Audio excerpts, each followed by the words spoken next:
Hey guys, welcome to the third and final week of YQatHome. I'm so excited that you guys got to join us again this year. I hope you had an amazing time. If you're planning on joining us for the retreats in May, I have a couple announcements. First off, registration is already open, so make sure you head to our website and sign up if you're planning on coming. I want you guys to get the best rate possible, so make sure you register before March 2nd to get the early bird rate. Second, I'm very excited that we're in May this year and that we have the opportunity to be outside and not freezing our butts off. So get ready for some outdoor option sessions like an outdoor climbing wall, 3-on-3 basketball, and beach volleyball. We also have some specialty events like our YQ Oscars and YQ Olympics. I'm so excited for you guys to join us on campus in May. I'll see you there.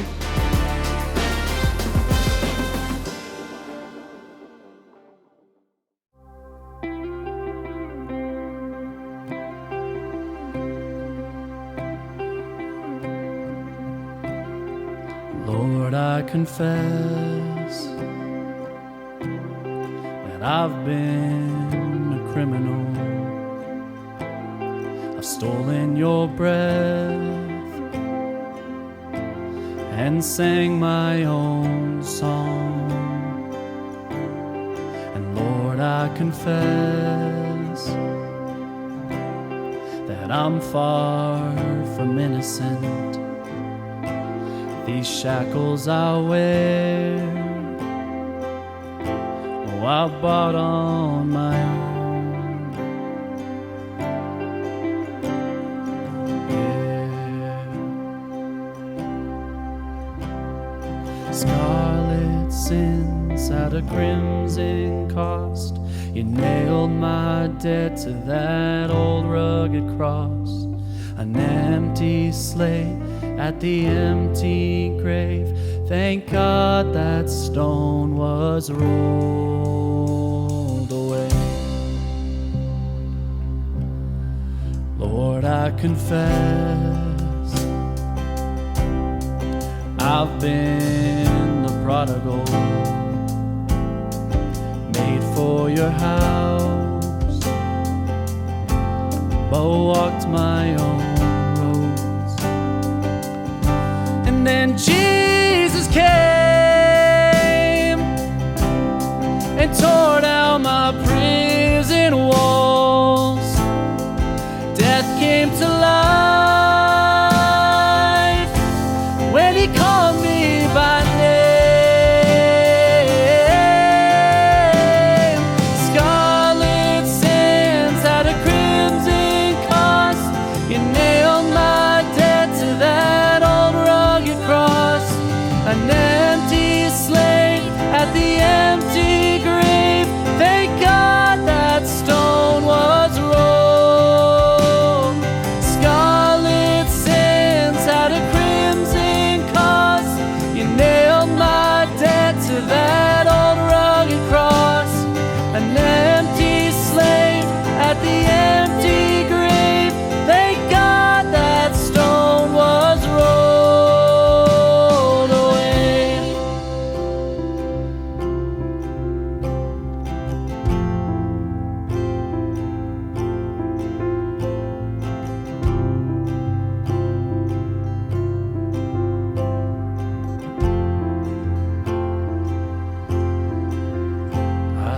Bright crimson robes draped over the ashes, a wide open tomb where there should be a casket. Children are singing and dancing and laughing. The Father is welcoming. This is our homecoming. Roses in bloom, they pushed up from the embers. Rivers of tears flow from good times remembered. Families are singing and dancing and laughing. The Father is welcoming. This is our homecoming. Heaven joins in with the glorious sound, and the great cloud of witnesses all gather round. 'Cause the ones that were lost are finally found. The Father is welcoming. This is our homecoming. Scarlet sins at a crimson cost. You nailed my debt to that old rugged cross. And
My wife and I have 3 kids. My 9-year-old is super graceful, she's super kind, she's everyone's best friend, she's really patient, she's a really sweet kid. My 4-year-old is strong and fast, and she is wild. She'll overtake me for leadership of the household within a few years. And my 2-year-old, he's a little psycho right now. Now, it might just be his age, but it might be his personality.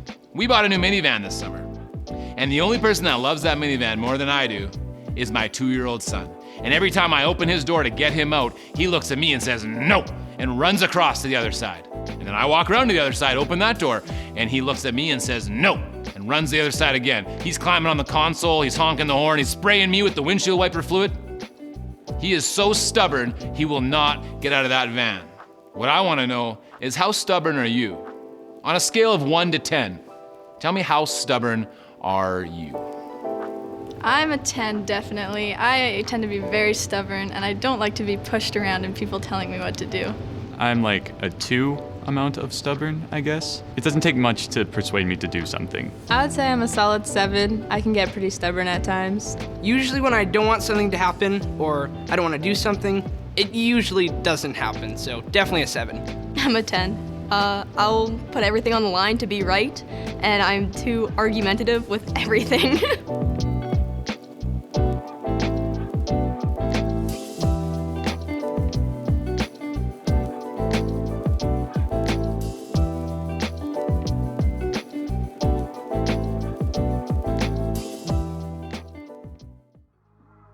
The Bible has some pretty stubborn characters in it. And in the Old Testament, there's this story about a guy named Jonah. Now, he's a prophet, and you probably know about the big fish. But what gets me about his story every time is the worm.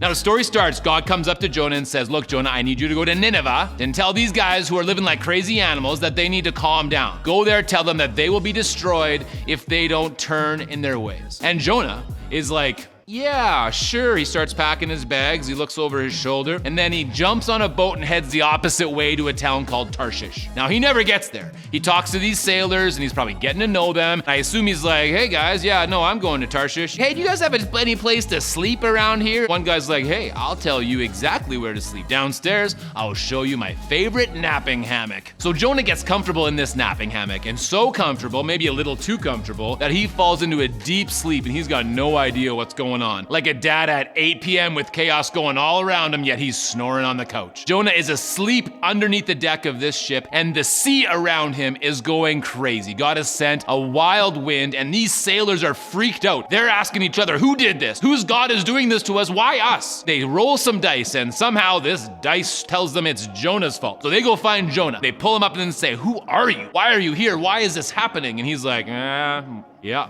I'm a prophet of the God who made the sea. I'm running from him, and he's doing this. He's doing this because of me." Whew, he's probably not that happy. Sailors are like, "Make him stop. Please make him stop. How do we make this stop?" Jonah, a noted coward, is like, "Look, you're probably gonna just have to kill me. If you kill me, if you throw me over into the water, then I don't have to go to Nineveh. Sea calms down for you. I think this is a win-win." And the sailors are probably like, "Come on, man. We're just a humble group of thieves sailing these waters. Don't you know we have families? Don't you know we have a nice criminal community we need to get back to? We don't want your blood on our hands. Your God is doing this, and he's gonna come after us." And they start rowing, and it's not working. So finally they come back to Jonah and they say, "Fine, we will throw you overboard, but we are praying to forgiveness to your God, and we are letting him know this is your fault." And they grab him and they toss him over. The sea calms down, the sailors get back to their criminal community. Jonah, sinking to his death, all of a sudden gets swallowed by a huge fish. And as he goes into the stomach of this fish, he's probably setting up camp, finding his favorite napping hammock within the fish, ends up praying to God. He almost apologizes, but what he really says is, "Look, you saved me, I'm not quite dead, and if I live through this, I will follow through and go to Nineveh." And God says, "All right, fish, let's throw him up over here." Fish vomits Jonah onto the beach, and God's like, "Hey, Jonah, time to go to Nineveh." And Jonah's like, "Okay, fine." So Jonah, tail between his legs, heads off to Nineveh. He walks for a day, all the way into the center of this city of 120,000 people, gives them this tiny sermon that basically says, "Nineveh, in 40 days, you will be destroyed." And he expects at this point that these people who he despises will be destroyed. What happens is actually pretty interesting. His message gets around, it gets to the king, and he listens to this message and changes his ways. He changes his clothes. He even even puts clothing on his cows for some reason. And he commands everyone to do the same. There is a whole bunch of Ninevites wearing sackcloth and a whole bunch of cows wearing matching outfits. God was merciful. This city, who was known, who had a terrible reputation, who had made all kinds of mistakes, changed their ways, and God spared them. He showed this patience, this grace, this mercy, this love for these people he created. And this drove Jonah nuts, because Jonah wanted these people gone. So Jonah, like a toddler, stomps his way out, and he starts yelling at God, saying, I knew it. I knew you were gonna save them. We were gonna come here and destroy them, and I knew that you were gonna be merciful and loving towards them, and they don't deserve that. And God's like, are you sure you should be mad about this? And Jonah just keeps stomping. He sits down on a hill that overlooks the city, sits in the scorching hot sun, just angry. Well, God sends this leafy plant. He grows this leafy plant so big that it covers Jonah's head, and Jonah, for once in his life, is thankful. Well, then God sends a worm, and the worm eats through the plant, and the plant dies. And Jonah once again says, I would rather die than sit here and watch this. Why did you have to kill this plant? And God's like, are you seriously mad about this plant? Yes, I'm mad about that plant. I love that plant. It was giving me shade. It was my new friend. I am mad about it. God's like, you didn't even know that plant, and it died, and you're mad about it, but you wanted me to kill 120,000 people. Are you serious? And God leaves Jonah. The end of the story, Jonah is left on that hill in his anger, in his stubbornness. And God's saying, should I not feel sorry for them? Should I not show them the same mercy and grace and love that I've shown you? Our stubbornness has this funny way of turning into pride in our heart. And pride has this funny way of making us miss out on some important things. When was the last time your pride made you miss out on something important? Pride left me out on probably going to do an escape room with a group of people that I might have been judged for hanging around with, and I was just too cool to go hang out with them. I left worship night early this year because I was too prideful to be there, and I missed out on ice cream treats, so that was my bad. One time my friends went to watch the new Paw Patrol movie in theaters, and we're all like 18, 17, and so I'm like, I'm not gonna do that, but it ended up being a party, and I missed out on that, so. I'm too prideful to say, so it just, yeah, no. Hugging my sisters in public, I don't usually like doing that, and I get left out of the satisfaction of those hugs. Not going on like some of the like littler kid rides on Disneyland. My whole family would go, but I'd be like, no, I'm too old for it. So then I wouldn't go on it, and then it ended up being fun.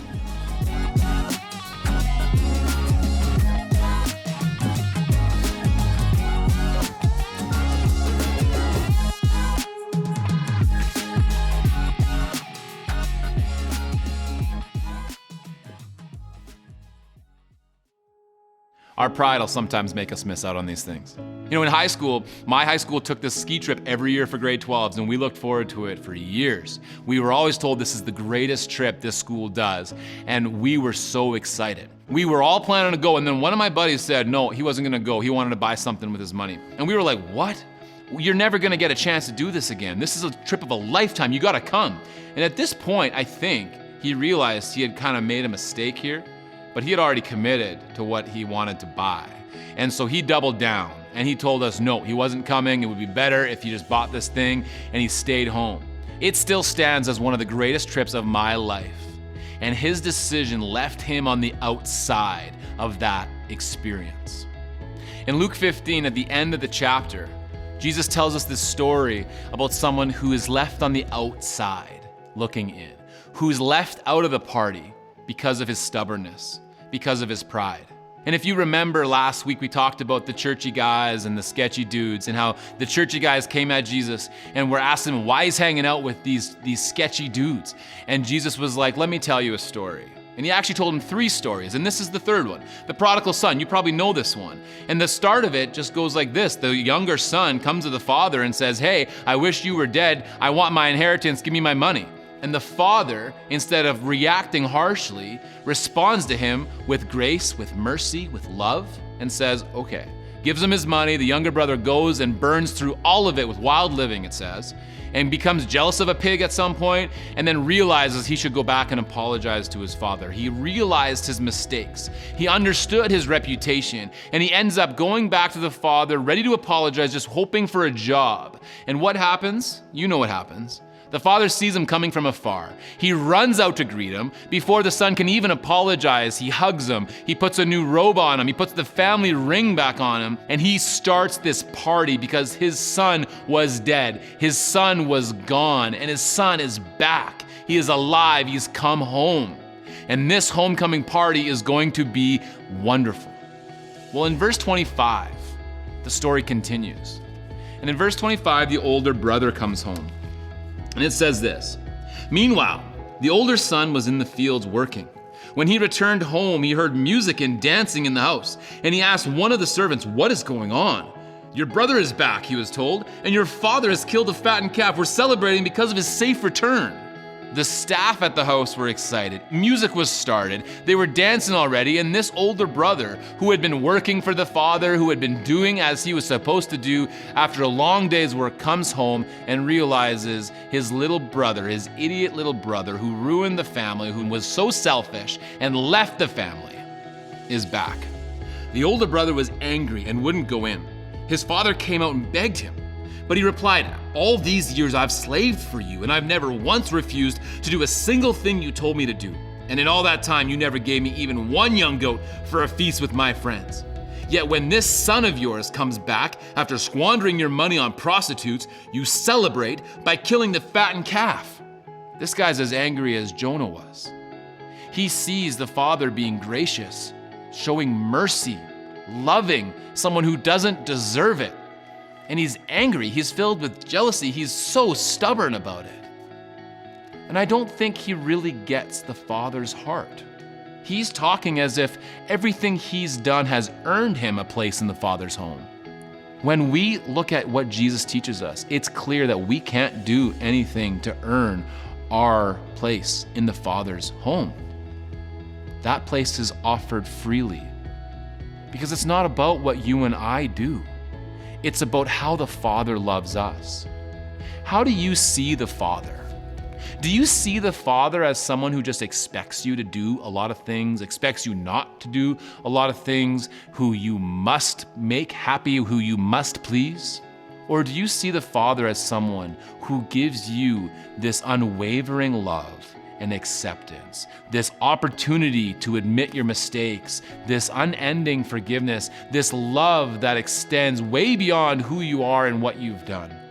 You see, our identity isn't in what we do. Our identity is made up in the fact that the Father loves us and the Father invites us into his home. So the Father's response to the older brother in this passage is really, really important. And in verse 31, his father said to him, "Look, dear son, you have always stayed by me, and everything I have is yours. We had to celebrate this happy day, for your brother was dead and has come back to life. He was lost, but now he is found." If you notice, the way that the father responded to the younger brother at the beginning of this story, when he said, "I want you dead, I want my money," is the same way the father responds to the older brother when he says, "You're an idiot, this son of yours should not be welcomed back." The father responds with grace, with mercy, with patience, and with love. And he's saying to the older brother, "I get it, you're mad. I get it, you don't see this to be fair. But I love your brother, and I love you, and you are both welcomed in." And at this point, the older brother has to make a decision because he's left out of this incredible party. He's the one sitting outside, looking in, deciding to let his stubbornness, his anger, his judgment prevent him from enjoying something really incredible. So for you, what is your relationship with the Father based on? Is it based on how much you know, or what you've done, or what you could do? Because if that's the basis of your relationship with God, that's actually pretty self-centered. That's more about you than it is about God. And what Jesus is saying in this passage to the churchy guys who were coming at him is, I don't think you understand the heart of the Father. Because the heart of the Father loves every one of these people equally, no matter how good you've lived. The love that the Father has for each and every person on this earth is the same. And when any one of them comes to him, the party that he throws is incredible. The party that heaven throws when one person turns and comes home is incredible. So for all of us, older brothers and younger brothers alike, we all have things that are going to hold us back from accepting the Father's love. We all have things that are going to keep us on the outside of this incredible party. What's holding you back? What's preventing you from living your life to the full, the way you were designed to live, with your heavenly Father who loves you for exactly who you are, who knows everything about you, and who desperately wants a relationship with you, who would run to the end of the driveway and wrap his arms around you if you simply turned and came home? What's holding you back from entering the party? Because if you make that choice, if you come home, the Bible says that the God who created you will throw this incredible party because of you, because you chose to come into the Father's home, because you chose to enter into a relationship with the God who loves you. The relationship that we step into is available to us right now. And that feeling of coming home, that homecoming that we experience right now, is available to each one of us. So what's holding you back from coming home?